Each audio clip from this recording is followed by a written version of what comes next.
Hello everyone and welcome to another News Coolum video and another plug side chat. Cadillac.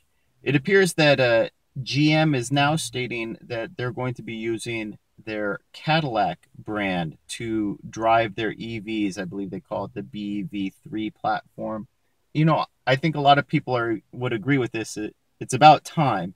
And the reason for that is, electric vehicles still aren't price competitive with internal combustion vehicles. So really it makes the most sense to brand them as luxury cars so that you can actually benefit from sort of the higher margins to compensate for, what are more expensive vehicles. The Jaguar I-Pace is a good example of that, where, Jaguar is starting out with a more expensive luxury-based platform for their electric vehicles, and it's, affording them a little bit more space to operate. So I think it's a really smart move by GM to use Cadillac, sort of their halo brand to drive their electric vehicle movement. But in this video, I wanted to talk about how GM could make that happen and how they could see success with Cadillacs as their EV lineup. A lot of people are stating this as basically GM competing with Tesla, and I would use caution in that. And now, don't get me wrong, I think it's important to pay attention to Tesla and see what they've done and observe them. But I would be doing it both to observe their mistakes as well as the things that they're getting right.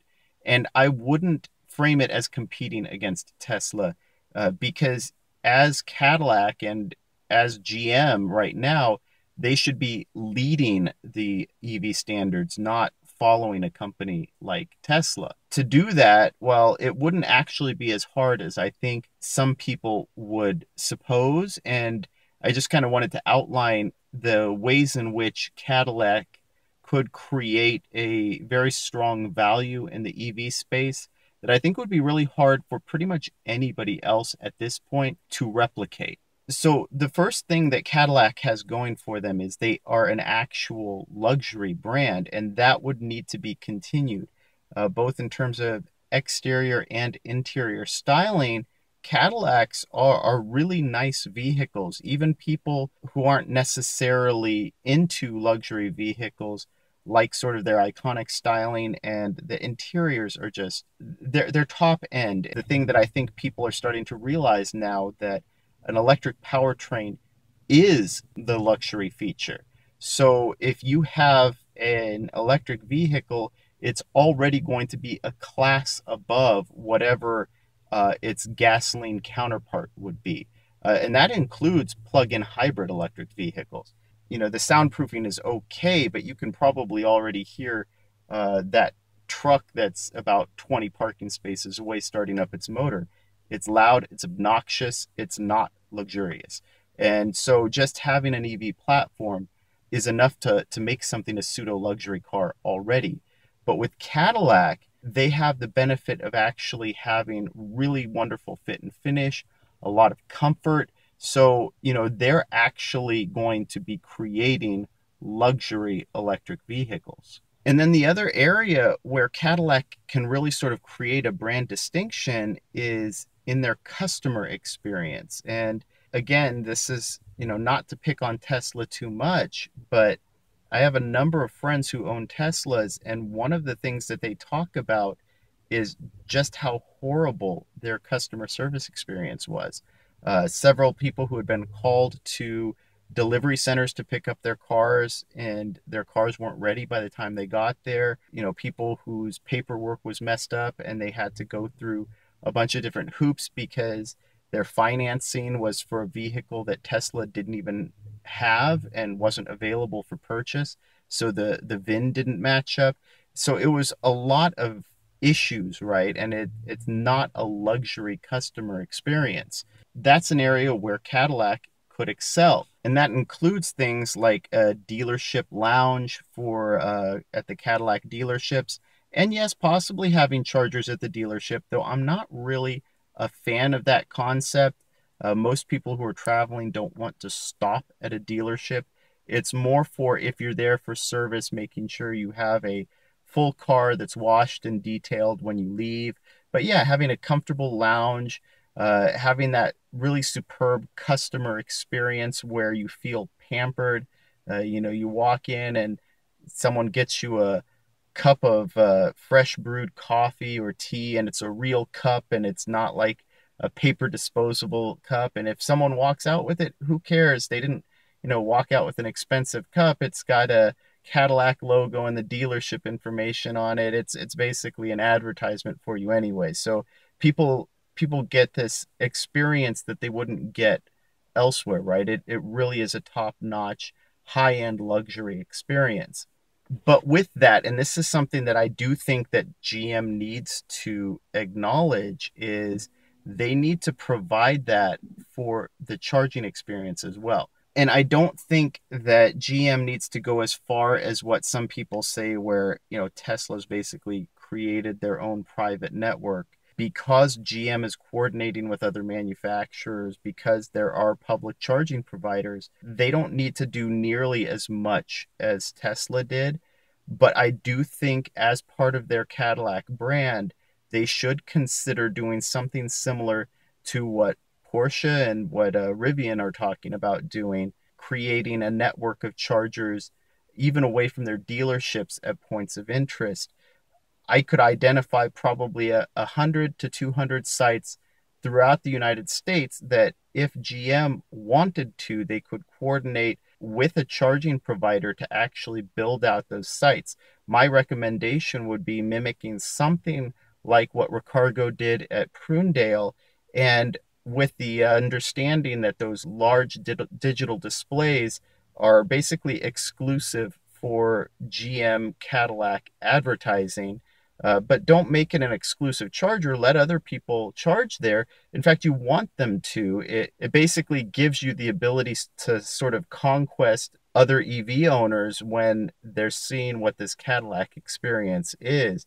And it wouldn't be as pedestrian as what we're seeing with a lot of the public charging infrastructure, or even a lot of the Tesla chargers, where you have no solar canopy over it. It's not protected from the weather. It's out in the open. There's very little thought to where the placement is. I feel like a lot of the charging sites were just get in where you could fit in, and that wouldn't be these. These would be specifically to facilitate long distance travel, and they themselves would also be a luxury experience. CCS2, so you simply plug in and it activates the car charging, and maybe you even get like a Cadillac exclusive member card that gives you free charging for a certain period of time. It's enough of a difference that if you're using other public charging infrastructure, you look forward to every time that you get to charge at a Cadillac charging point. I made this offer to Porsche as well, but nobody's ever gotten back to me about this. But if GM wants my expertise or suggestions on how these sites could be set up and where they could be set up and what they would look like, feel free to shoot me an email, because it's attached to this channel. But this is something that I would like to see happen, because I feel like it would be a huge benefit to everybody involved. And like I said, it wouldn't have to be a huge network, maybe 100, 150 chargers at most, to supplement the currently expanding public charging infrastructure. Along those lines, again, back to that customer experience, the other thing that GM does need to do is they need to focus on better batteries. Now, I understand that the Bolt EV came with sort of budget batteries, and that's great. It lowers the barrier of entry. A lot of people who otherwise couldn't afford a no-compromise electric vehicle now can. But the 1C charging rate in the Bolt EV is not the experience that you would want to promote to Cadillac owners. The faster you can charge, the better. I feel like JB Straubel and Elon Musk talking about how 350 kilowatt or faster charging is unnecessary. I think they were speaking more about the limitations of their own vehicles and their own superchargers. So their inability to charge that fast is what's driving them to say that it's unnecessary. But when we start seeing vehicles with 150 kilowatt hour battery packs or larger, you're going to want to be charging at least 2C.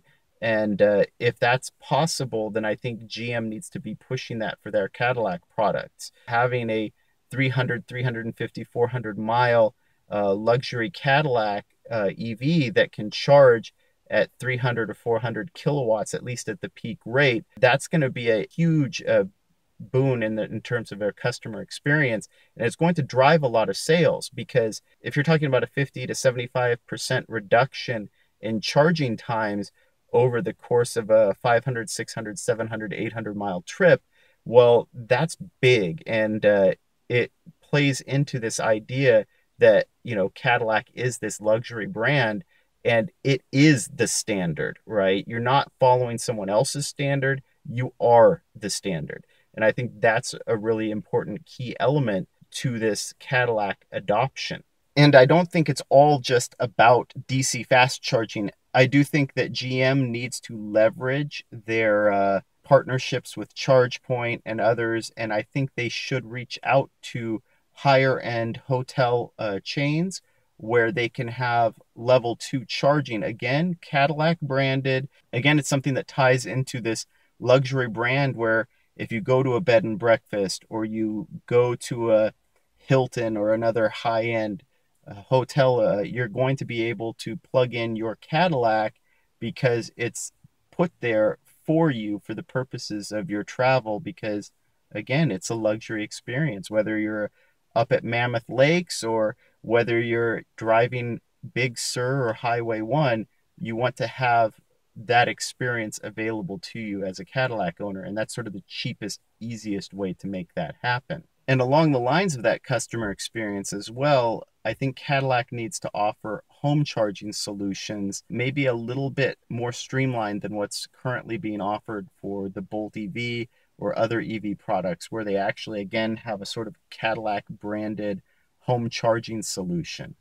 And that could even tie into solar panels or battery backup systems, but they're things that I think Cadillac dealerships should be promoting at the time of sale. And the final issue that I would want to bring up is, while I know a lot of people are promoting the vertical integration of the batteries for Tesla, I don't know that that's absolutely necessary, but I will say this.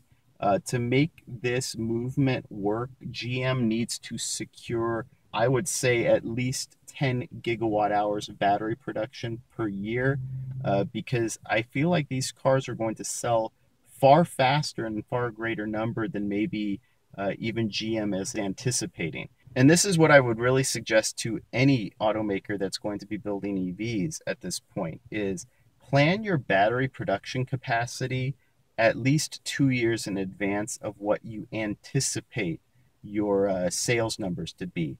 And I think that's about the only way you're going to actually be able to keep up with demand for these vehicles, because I think we're going to see that uptick occur a lot faster than some people are anticipating. Anyway, I'd love to hear what you think about GM's move, how they're going to be using Cadillac as their sort of EV standard. What Cadillac products would you be looking forward to if GM is going to make them in an EV format, whether it's a crossover utility vehicle, whether it's a CTS style sedan, possibly an Escalade, or even like an Escalade truck, hint, hint, GM. If you enjoyed this video, please like and subscribe. It really does help out the channel. And just one more shameless plug, GM, I'm serious. If you want to create a Cadillac charging network, even if it's just a rudimentary one to just prime the uptake of your Cadillac products, let me know. I think I could actually help out with that. And thank you for watching.